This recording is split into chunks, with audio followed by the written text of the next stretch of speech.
It's the middle of the night, somewhere in the 7th century. The city is dead asleep, stars are out, cold air, quiet streets. And somewhere in those dark alleyways, a man is walking alone. No bodyguards, no entourage, no flashy robes. Just a dude in a patched-up cloak carrying a heavy sack on his back. Here's the wild part, that man? He controlled more land than any living person on the planet at that moment. He was the Caliph, the commander of the faithful, the guy who made emperors nervous, and he was out here cooking dinner for a stranger. His name was Umar ibn al-Khattab, and this is his story. Okay, so real talk before we get into the night walk, you gotta understand who this man actually was.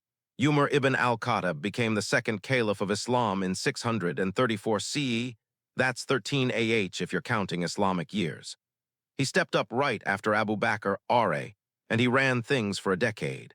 10 years, and in those 10 years, he oversaw the largest expansion of Islamic governance in history. We're talking Persia, Egypt, Syria, Iraq, Palestine, all part of one administration. One man at the top. But here's what gets me, and I mean this genuinely gets me, he never acted like it. He wore patched robes, like literally sewn back together fabric. He slept under palm trees.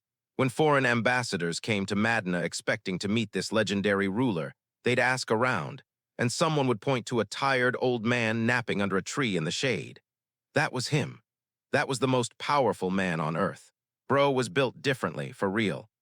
So here's something Umar did that I think is honestly one of the most underrated leadership moves in human history. Every single night, or close to it, he'd sneak out of his house. No announcement, no guards, just him sometimes with his companion Islam R.A. walking the streets of Madinah in the dark. Why? Because he wanted to know the truth. See, when you're at the top, people lie to you. They tell you everything's fine. They put on a show. The numbers look good, the reports look clean, everyone's smiling when you walk by. But Umar knew better.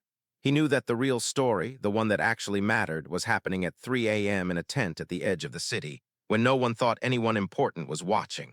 So he went and looked, night after night, week after week, just walking, listening, watching, and one night, one cold, brutal winter night, he heard something that stopped him cold.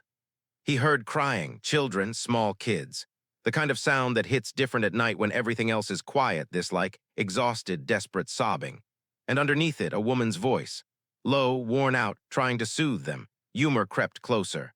And through the thin fabric of that tent, he could see the glow of a small fire. There was a pot on it, steam coming out. Okay, he's thinking she's cooking something.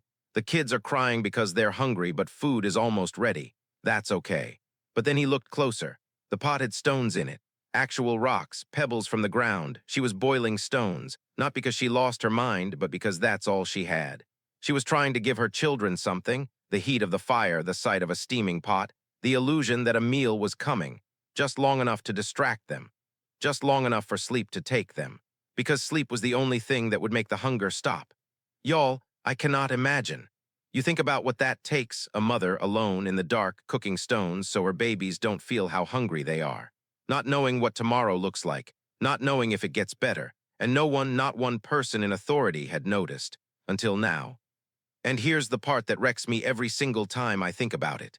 Islam, his companion who was with him, he saw the look on Umar's face. And he said Umar just stood there for a moment, absolutely still. Then Umar turned to him and said one word, "Come." They rushed to the Beit al-Mal. That's the public treasury, the storehouse for the Muslim community's resources.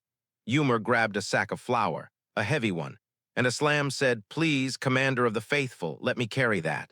I'll carry it for you." And Umar looked at him and said something that I think about a lot. "Will you carry my burden for me on the day of judgment, Islam? I neglected this family. This is on me. I carry it with my own hands." Bro, he wasn't punishing himself dramatically. He wasn't performing guilt. He genuinely felt, I was responsible for this woman and these children. I missed it. I carry the consequences. That is the rarest thing in the world.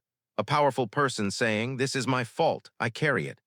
So get this, Umar, the caliph, the guy who commanded armies who governors were terrified of, he goes back to this woman's tent. He knocks gently. She opens the flap. Sees this hunched old man standing in the dark. Doesn't know who he is. Has zero idea. He introduces himself as a traveler, just a man who heard her children crying. And then I swear this gets me every time he gets down on his knees and cooks. He blew on the fire himself, stirred the pot, made real food, hot, nourishing food, and then he served those kids with his own hands.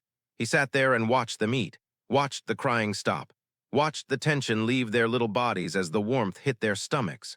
Watched their eyes get heavy and peaceful. And only when the last child had drifted off to sleep, full, safe, warm, did he get up to leave. The woman, still not knowing who he was, looked at this kind stranger and said, "May Allah bless you. You deserve to be the Caliph more than Umar does." And he just smiled. He said nothing. He walked back into the night. Islam said he was weeping as he walked, not from sadness. From the fear, the genuine, crushing fear, that he had let one child go hungry under his watch, even for one night. If this story hit you the way it hit me, share it. Because in a world that glorifies clout, money, followers, and flexing, we need to hear more about the man who turned down all of it to cook food for strangers in the dark. Drop your thoughts in the comments. I genuinely want to know what landed for you. And if you're new here, welcome. We tell stories like this every week. Hit subscribe so you don't miss the next one. Until then, may you carry what matters.